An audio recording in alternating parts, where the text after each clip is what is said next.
Hello बच्चों। तो आप सबका स्वागत है हमारी एक और नई और खास वीडियो में। तो आज हम बात करने वाले हैं क्लास 9th और क्लास 10th के बच्चों के लिए।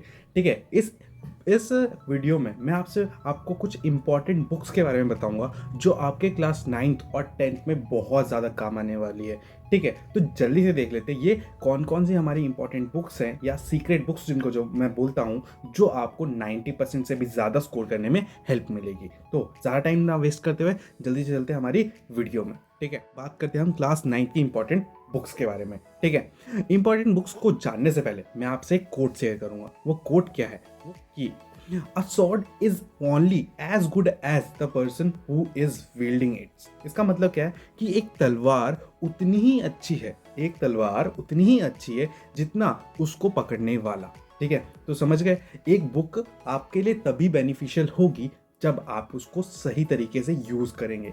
ये नहीं कि खरीद ली और इसको एक कोने में सजा के रख दी। बुक को पढ़ना पड़ता है और जितनी बार आप अच्छी बुक्स को पढ़ेंगे, जितनी अच्छी बुक्स को आप पढ़ेंगे उतने ही अच्छे आप हो जाओगे। ठीक है, तो इस बात को हमेशा ध्यान रखना। तो सबसे पहली बुक लिस्ट की तरफ, तो सबसे पहली जो बुक लिस्ट है जो मैं आपको रेकमेंड करूंगा वो मैथ्स के लिए है हमारी। ये 3 बुकों में से कुछ भी। ठीक है, आपके पास एनसीईआरटी तो होगी।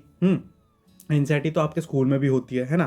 तो आपको एनसीईआरटी तो करनी है और आपने देखा ही होगा कि एनसीईआरटी को अब कितना पतला कर दिया गया है। पहले ये एनसीईआरटी बुक कितनी मोटी आती थी, अब इसको बच्चों के लिए पतला कर दिया, इसमें क्वेश्चंस भी कम कर दिए। ठीक है, तो मैथ्स में एक सिंपल फंडा होता है, more question you practised more you get the concept. ठीक है, जितने ज़्यादा आप क्वेश्चन करोगे, ठीक है, जितने ज़्यादा आप क्वेश्चन करोगे उतने ही ज़्यादा आपको कॉन्सेप्ट को समझ में आना आएगा। ठीक है, तो अगर आपको मैथ्स मतलब अच्छी लगती है, बहुत अच्छी लगती है, तब तो आप आर डी शर्मा ले सकते हैं।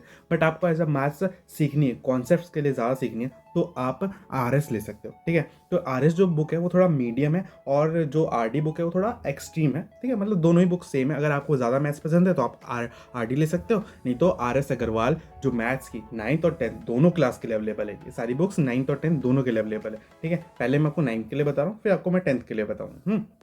तो आप आर एस ले सकते हो। इनसे क्या होगा कि आर एस में ना बहुत सारे क्वेश्चन, मतलब एक कोई हमारा पास कॉन्सेप्ट है जैसे मिडिल टर्म फैक्टराइजेशन, तो मिडिल टर्म फैक्टराइजेशन के एनसीईआरटी में सिर्फ टोटल 4 ही क्वेश्चन है। ठीक है, टोटल 4 क्वेश्चन है, बट वही आप अगर आर एस में देखेंगे तो आपको बहुत सारे क्वेश्चन मिलेंगे। ठीक है, तो आप जब मिडिल टर्म जो कॉन्सेप्ट है इसके ऊपर बहुत सारे क्वेश्चन कर लोगे ना, तो आपको क्या होगा कि आपको ये कॉन्सेप्ट समझने में बहुत आसानी हो जाएगी।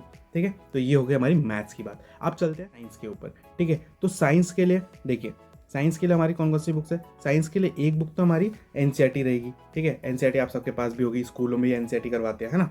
और उसके अलावा आपको 3 बुक्स और लेनी है। ठीक है, कौन कौन सी? एक लेनी है आपको केमिस्ट्री, एक लेनी है फिजिक्स और एक लेनी है बायोलॉजी।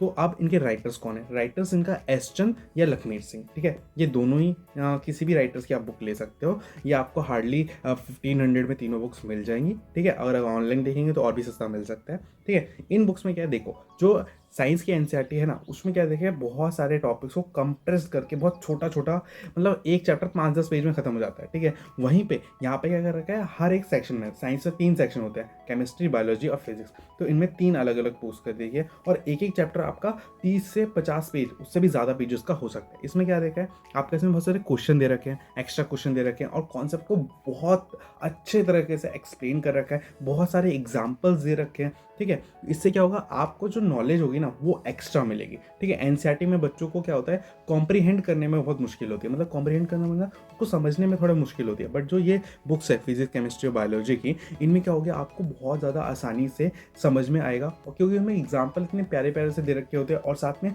इनकी जो लैंग्वेज होती है वो भी ज़्यादा हार्श नहीं होती। ठीक है, मतलब ज़्यादा डिफिकल्ट नहीं होती, आप ईजी टू अंडरस्टैंड आप समझ सकते हो। तो अब इस क्लास की बुक्स की तरफ, वो है हमारी क्लास 10th की बुक्स। ठीक है, क्लास 10th की बुक्स के बारे में बात कर लेते हैं। देखो क्लास 10th बहुत इंपॉर्टेंट है। ठीक है, तो क्लास 10th में आपके पास ये बुक्स होना मस्ट कंपलसरी, क्योंकि 10th में क्वेश्चन एनसीईआरटी में जैसे क्वेश्चन है ना, उसी के बेसिस पे थोड़ा एक्सट्रीम क्वेश्चन पूछ लेते हैं। कभी कभार बोर्ड्स होते हैं हमारे, तो उसमें कुछ हार्ड क्वेश्चंस भी आते हैं। ठीक है, तो उन हार्ड क्वेश्चन को टैकल करने के लिए बोर्ड में आपको क्या करना चाहिए, इन बुक्स की हेल्प चाहिए ही चाहिए होगी। सबसे पहले मैथ्स की बात कर लेते हैं। मैथ में सबसे पहले एनसीईआरटी तो है ही हमारी। ठीक है, साथ में आपको आरएस लेनी है या तो आरडी लेनी है। ठीक है, आप दोनों में से कोई भी बुक ले सकते हो। ठीक है, तो आप इनमें से कोई सी भी बुक ले सकते हो। ठीक है, तीनों में क्या है, आपको बहुत सारे क्वेश्चंस मिलेंगे और जैसा मैंने बताया, मोर मोर क्या हमारा फार्मूला क्या है, more questions equals to more understanding, ठीक है। जितने ज़्यादा आप क्वेश्चन करोगे उतनी ज़्यादा आपकी अंडरस्टैंडिंग क्या होगी, बढ़ेगी, ठीक है। अंडरस्टैंडिंग क्या होगी, बढ़ेगी, समझ में आया।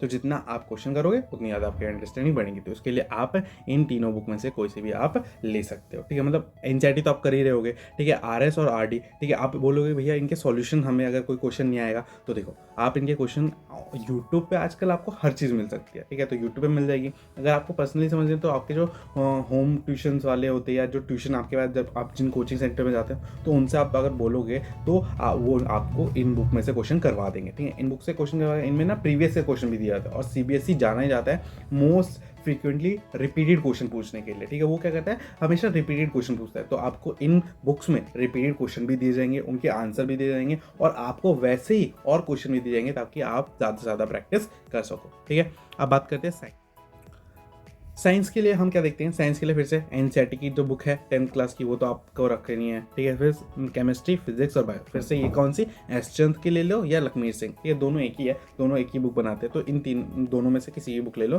केमिस्ट्री, फिजिक्स और बायोलॉजी तीनों ही लेनी है, ठीक है। आपको समझा दिया है तीनों में क्या है, तो सारे जो कॉन्सेप्ट है उसको अच्छे से एक्सप्लेन कर रखा है, ज़्यादा एग्जाम्पल दे रखे हैं, जिससे आपको कॉन्सेप्ट को समझने में मतलब कॉन्सेप्ट के अंदर घुस जाना होता है ना, जैसे कॉन्सेप्ट के अंदर घुस जाते हैं, वैसे ही जैसे आप मूवी देखते हो तो एकदम मूवी में घुस जाते हो ना, वैसे इसमें इतना अच्छे से समझा रखा है ना कि आपको एक एक टॉपिक इतने अच्छे से समझ में आ जाएगा। फिर आप उसको वो कॉन्सेप्ट को रात के 2 बजे उठा के भी कोई पूछ लेगा ना, आप फट से आंसर देने के केपेबल रहोगे, ठीक है। बहुत इंपॉर्टेंट स्लाइड बनाई है, क्यों एनसीईआरटी बुक्स की जगह हमें इन्हें रेफरेंस बुक्स को देना चाहिए। देखो सबसे पहले principal source of study material, देखो जो एनसीईआरटी है वो हमें आइडिया देती है कि हमें ये टॉपिक पढ़ना है, ठीक है। बट वो उस टॉपिक में कितना पढ़ना है उतना उस एनसीईआरटी में नहीं दिया, अगर दिया भी है तो उसको समझना प्रॉब्लम होती है। बट रेफरेंस बुक जो ये सारी बुक्स होती है, सीक्रेट बुक्स, ये सीक्रेट बुक्स नहीं होती, इनको बोला जाता है रेफरेंस बुक, ठीक है। बट मैंने इनको थोड़ा वो बनाने के लिए मैंने इनको सीक्रेट बुक्स बोल दिया था, ठीक है। तो रेफरेंस बुक में क्या होता है कि एडिशनल इन्फॉर्मेशन होती है, ठीक है। ज़्यादा एग्जांपल्स होते हैं। लेट्स सपोज एनसीईआरटी में 1-2 एग्जांपल है, तो यहाँ पे 5, 6, 7, 8 एग्जांपल, ठीक है। बेस्ड ऑन द सिलेबस, ठीक है। जो एनसीईआरटी होता है वो किस पे बेस्ड होता है, सिलेबस के ऊपर बेस्ड होता है और ऑर्गेनाइज करिकुलम के होता है। बट इसमें क्या होता है, वर्ड आई व्यू, मतलब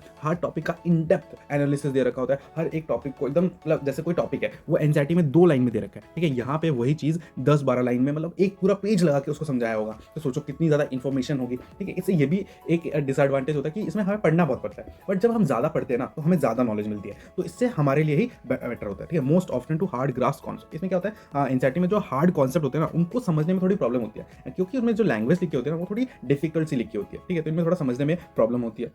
उसके बाद कॉन्सेप्ट कैन बी अंडरस्टूड। अब जो रेफरेंस बुक होती है इनमें ना कॉन्सेप्ट एकदम ईजी लैंग्वेज में लिखा होता है, एग्जाम्पल के साथ दिया होता है, तो आराम से आपको समझ में आ जाएगा, ठीक है। इसमें क्वेश्चन कम होते हैं। सबसे इंपॉर्टेंट बात यही है कि एनसीईआरटी में क्या होता है, फ्यूअर क्वेश्चन, मतलब क्वेश्चन बहुत कम होते हैं प्रैक्टिस करने के लिए। तो अगर बच्चा कोई कॉन्सेप्ट समझ भी आता है तो उसको अगर कॉन्सेप्ट वो प्रैक्टिस नहीं करेगा बार बार, तो उसको उस चीज़ को अच्छे से लॉन्ग टर्म के लिए, लॉन्ग टर्म मेमोरी में आएगा नहीं, ठीक है। तो इसके लिए हमें क्या करना चाहिए, मोर क्वेश्चन। तो मोर क्वेश्चन कहाँ होंगे आपके, इस रेफरेंस बुक में होंगे, ठीक है। ये वीडियो अच्छी लगी होगी, ठीक है। हमारी बातें, हमारी जो वीडियोज़ है अच्छी लगी होगी तो आप हमारे चैनल को लाइक, शेयर और सब्सक्राइब तो कर ही सकते हैं। साथ में हमारे चैनल में आपको क्लास 9th और 10th से रिलेटेड बहुत सारी वीडियोज़ हम अपलोड कर रहे हैं, वो भी आप देख सकते हो। अगर आपको हमारे कोचिंग सेंटर में, जैसा कि आपको पता है हमारा एक कोचिंग सेंटर भी है जिसका नाम है जीनियस एकेडमी, अगर आपको यहाँ पे एडमिशन लेना है तो उसका जो एड्रेस है वो एड्रेस है आपका कापासेड़ा में, ठीक है। कापासेड़ा नई दिल्ली। और आप यहाँ पे कापासेड़ा नई दिल्ली में सर्च करेंगे जीनियस एकेडमी, तो एक ही ट्यूशन है हमारा ट्यूशन, आप यहाँ पे आकर हमें ज्वाइन कर सकते हैं। तो अब मिलते हैं नेक्स्ट वीडियो में। Tata bye bye.